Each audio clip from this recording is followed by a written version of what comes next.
Laptop की motherboard में use होने वाली जितने भी चिप होती है और जितने भी आईसी होती है सभी के बारे में मैं डिटेल बातें करने वाला हूं। तो अगर आप जानना चाहते हैं कि एक लैपटॉप की मदरबोर्ड के अंदर कितने चिप यूज होती है और कितने आईसी यूज होती है, जो भी चिप या आईसी यूज होती है उसका फंक्शन क्या होता है, उसको किस तरह से आप पहचान सकते हो और उसमें फॉल्ट आने पर क्या किस तरह का प्रॉब्लम लैपटॉप में आ जाती है, तो इसकी टोटल इन्फॉर्मेशन मैं इस वीडियो में देने वाला हूँ।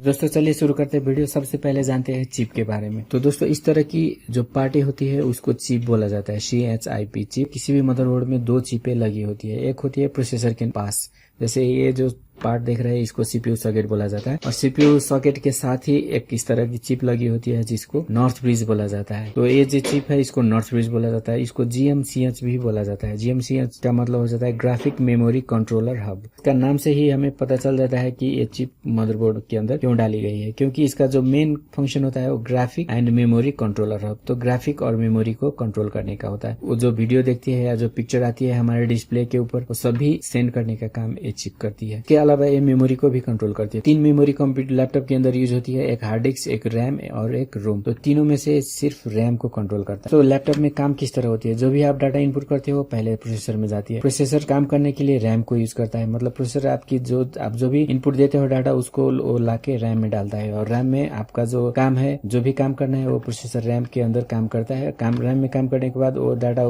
क्या कर देता है, नॉर्थ ब्रिज को सेंड कर देता है या GMCH को सेंड कर देता है रैम, और GMCH क्या करता है उसको आपका जो मॉनिटर है उसके ऊपर सेंड कर देती है। मेन फंक्शन है वो रैम से जुड़ा हुआ है और एक ग्राफिक से जुड़ा है, इसीलिए इसको ग्राफिक मेमोरी कंट्रोलर हब बोला जाता है। अगर इसमें कोई फॉल्ट आ जाए तो नो डिस्प्ले का फॉल्ट होने का चांस रहता है, क्योंकि डाटा प्रोसेसर रैम में देगी और रैम इसको देगी, और इसके बाद ही आपका जो डाटा है मॉनिटर में आ पाएगा। तो इसमें फॉल्ट हो जाने से कंप्यूटर के अंदर नो डिस्प्ले का फॉल्ट आने का चांसेस रहते हैं। तो दोस्तों नो डिस्प्ले का बहुत सारे रीजन होती है। आपका डिस्प्ले फॉल्टी हो सकता है, अगर डिस्प्ले ठीक है तो फिर ये प्रोसेसर के कारण भी हो सकता है, प्रोसेसर ठीक है तो फिर रैम के कारण भी हो सकता है, और रैम ठीक है तो ये नॉर्थ ब्रिज के कारण हो सकता है। तो कौन सा फॉल्ट है उसको आइडेंटिफाई करना है। जैसे प्रोसेसर अगर गर्म हो रहे हैं तो उसमें फॉल्ट नहीं होती है, बेसिकली गर्म होने पर प्रोसेसर का वर्किंग प्रॉपर्ली हो जाता है। और फिर रैम, आप दूसरे रैम को डाल के भी देख सकते हो, दूसरा रैम डालने से काम नहीं कर रही है, प्रोसेसर भी सही है तो और डिस्प्ले भी सही है, तभी आप इसमें डाउट कर सकते हो। तो दोस्तों इसका जो मेन काम होता है वो ग्राफिक और मेमोरी को कंट्रोल करने का होता है, और इसको हम जो बोलचाल की भाषा है उसमें हम इसको नॉर्थ ब्रिज भी बोलते हैं, या इसका जो टेक्निकल नाम है वो है GMCH ग्राफिक मेमोरी कंट्रोलर। तो किसी भी मदरबोर्ड में GMCH जब भी है प्रोसेसर के पास ही रखा गया होता है। और GMCH के बाद एक और चिप मदरबोर्ड में यूज होती है। तो इसमें इस साइड में कोई चिप तो दिख नहीं रही है, तो अब मैं इसको पीछे की तरफ टर्न करके आपको दिखाता हूँ।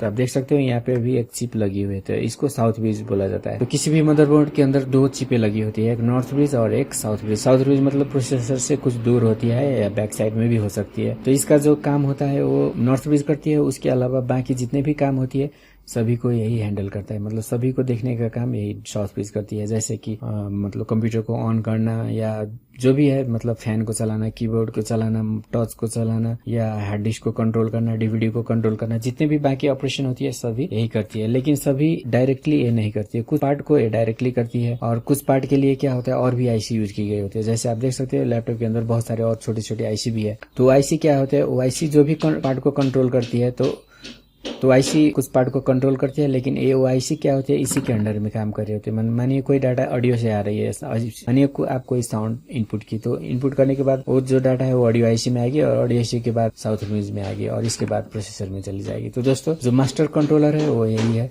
लेकिन इसके अंदर और बहुत सारी IC भी लगी होती है बोर्ड के अंदर। किसी भी लैपटॉप या कंप्यूटर के अंदर आप देखोगे तो सिर्फ 2 ही चिप आपको नजर आएगी, एक नॉर्थ ब्रिज और एक साउथ ब्रिज। साउथ ब्रिज पहचानने का सबसे इजी आइडिया क्या है, ये प्रोसेसर से दूर रहेगी, और जो नॉर्थ ब्रिज है वो प्रोसेसर के करीब रहेगी। नॉर्थ ब्रिज को प्रोसेसर के करीब क्यों रखा गया है, ये जो पार्ट है नॉर्थ ब्रिज, इसको प्रोसेसर के करीब क्यों रखा गया है, क्योंकि जो इसका वर्किंग है उसके लिए हाई स्पीड चाहिए। मतलब इसका जो वर्किंग है ग्राफिक्स से रिलेटेड इसका काम है, तो ग्राफिक बहुत ही हाई स्पीड में काम करती है। लेकिन जो हार्ड डिस्क होती है, कीपैड होती है, फैन होती है, और जितने भी पार्ट्स होती है उसका जो वर्किंग स्पीड है बहुत स्लो होता है। तो स्लो डिवाइस को कंट्रोल करने का काम जो है वो साउथ ब्रिज करती है, और जो फास्टर डिवाइसेस है उसको कंट्रोल करने का काम क्या करती है, साउथ ब्रिज करती है। इसीलिए प्रोसेसर के पास भी रखी गई है, जैसे इसका परफॉर्मेंस और भी बेहतर हो सके। लेकिन जो नए मदरबोर्ड आ रहे हैं i3, i5, i7 वाले, तो उसमें क्या है, इस चिप को उठा के इसके अंदर ही डाल दी गई होती है।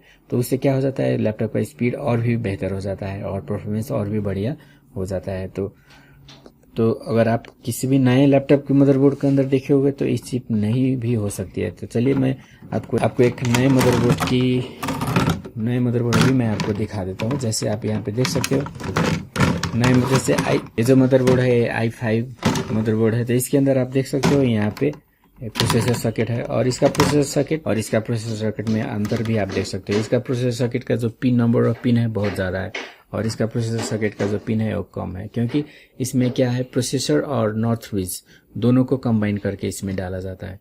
तो प्रोसेसर इसका और इसका दोनों का ऑपरेशन कंबाइन करने के बाद नंबर ऑफ पिन है बहुत बढ़ जाता है, इसीलिए इसमें जो सॉकेट यूज होता है वो कुछ इस तरह का सॉकेट यूज होता है। और इसके पास ही जो साउथ ब्रिज है वो यहाँ पे डाले गए। यहाँ पे साउथ ब्रिज निकल चुका आप देख सकते हो। इसके पीछे भी कोई चिप नहीं दिख रही है आपको, यहाँ पे कोई चिप नहीं है।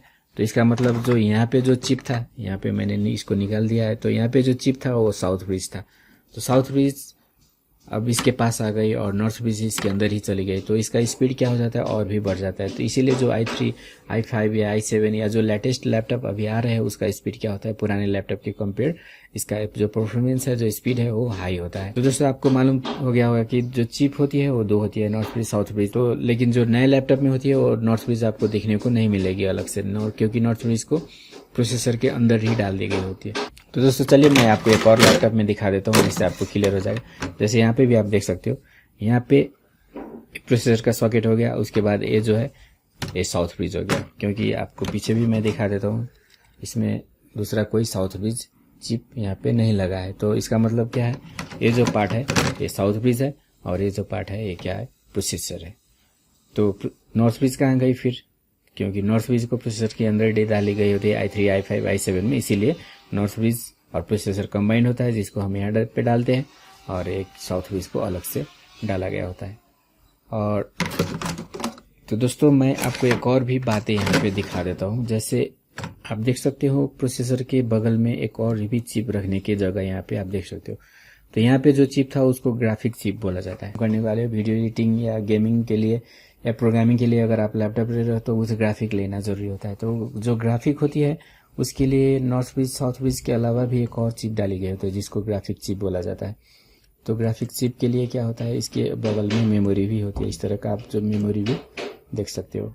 अगर किसी चिप के बगल में इस तरह का मेमोरी आपको देखने को मिल रही है तो वो चिप को ग्राफिक चिप बोला जाता है। जैसे यहाँ पे जो मेमोरी है इसके पीछे भी मेमोरी कुछ हो सकता है, जैसे पीछे आपको टर्न करके दिखाता हूँ, यहाँ पे भी आप देख रहे हैं, यहाँ पे भी दो और मेमोरी दिया हुआ है। तो इस तरह की मेमोरी और एक चिप अगर किसी बोर्ड में लगी हुई है तो उसको ग्राफिक चिप बोला जाता है। जो नए मदरबोर्ड होती है उसमें अगर विदाउट ग्राफिक हो तो ये पार्ट नहीं होती है, और अगर विथ ग्राफिक हो तो ये पार्ट होती है। जैसे ये दोनों मदरबोर्ड में आप कंपेयर कर सकते हो।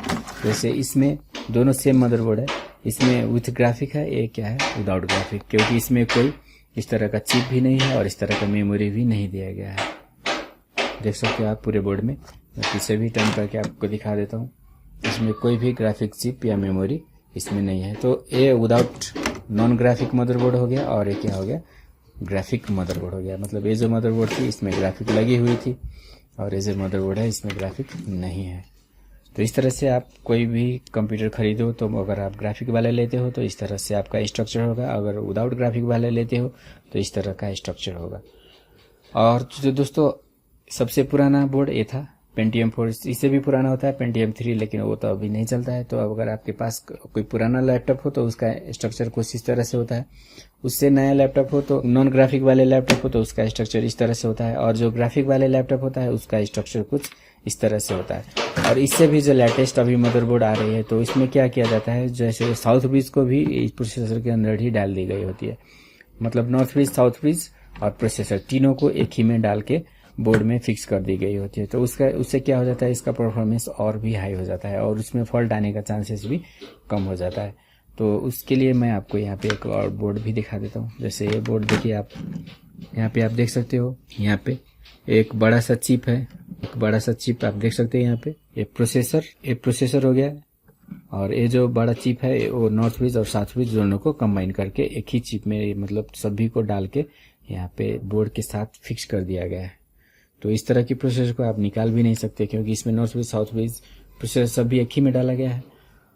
और इसके अलावा आप देख सकते हो यहाँ पे भी एक चिप और विथ मेमोरी। तो एक क्या हो गया ग्राफिक, मतलब ये बोर्ड है जिसमें एक processor north bridge south bridge सभी एक ही में डाला गया है और उसके साथ एक क्या है ग्राफिक चिप विथ इस मेमोरी। इस मेमोरी यहाँ पे भी है और इसका मेमोरी आप पीछे भी इस तरह से देख सकते हो। तो अभी जो लेटेस्ट बोर्ड है उसका स्ट्रक्चर कुछ इस तरह से होता है दोस्तों, जिसमें क्या की गई होती है जितने भी चिप होती है सभी को एक ही अंदर में डाल दी गई होती है, जिससे इसका स्पीड क्या है बहुत हाई हो जाती है और परफॉर्मेंस भी बहुत हाई हो जाती है। तो दोस्तों जो चिप है वो बेसिकली दो चिपें होती है, नॉर्थ ब्रिज साउथ ब्रिज, और प्रोसेसर भी को भी आप एक चिप ही मान सकते हो। लेकिन प्रोसेसर पहले के बोर्ड में रिमूवेबल चिप होती थी, नॉर्थ ब्रिज और साउथ ब्रिज को बोर्ड में फिक्स किया जाता था। लेकिन उसके बाद जो आई नॉर्थ ब्रिज को सॉकेट में डाल दी गई, मतलब प्रोसेसर के साथ डाल दी गई, और साउथ ब्रिज को बोर्ड में फिक्स कर दिया गया। लेकिन उसके बाद जो बोर्ड आई जो सबसे लेटेस्ट अभी मार्केट में जो रनिंग है तो कुछ इस तरह से होता है, मतलब north bridge south bridge processor सभी को एक ही में डाल दिया जाता है और उसको बोर्ड से फिक्स कर दिया जाता है, मतलब इसमें सॉकेट का भी ज़रूरत नहीं हुई, इस सभी में सॉकेट डाला गया है। तो इसका जो कॉस्टिंग है वो भी लो हो गया और एक ही चिप में सभी हो जाने से इसका कॉस्टिंग भी लो हो गया और इसमें सॉकेट का भी यूज़ नहीं किया गया है। तो इसीलिए ये जो नए जो लैपटॉप होती है उसकी कॉस्टिंग बहुत ही लो हो जाती है कंपेयर टू पुराने, और इसका जो परफॉर्मेंस है वो भी बढ़िया हो जाता है। तो इसका ये करने का जो मेन फंक्शन होता है वो परफॉर्मेंस इंक्रीज करने के लिए, लैपटॉप को बढ़िया काम करने के लिए, फास्ट काम कराने के लिए इस तरह का स्ट्रक्चर बनाया गया होता है दोस्तों। तो अगर ये विदाउट ग्राफिक होती तो ये नहीं होता, लेकिन ये लैपटॉप क्या है विथ ग्राफिक है, इसीलिए इसमें एक्स्ट्रा ये दिया गया है। तो दोस्तों वीडियो अगर अच्छी लगी हो तो वीडियो को लाइक करें, शेयर करें और हमारे चैनल को सब्सक्राइब नहीं किया है तो सब्सक्राइब करें। Bye for now, see you next video.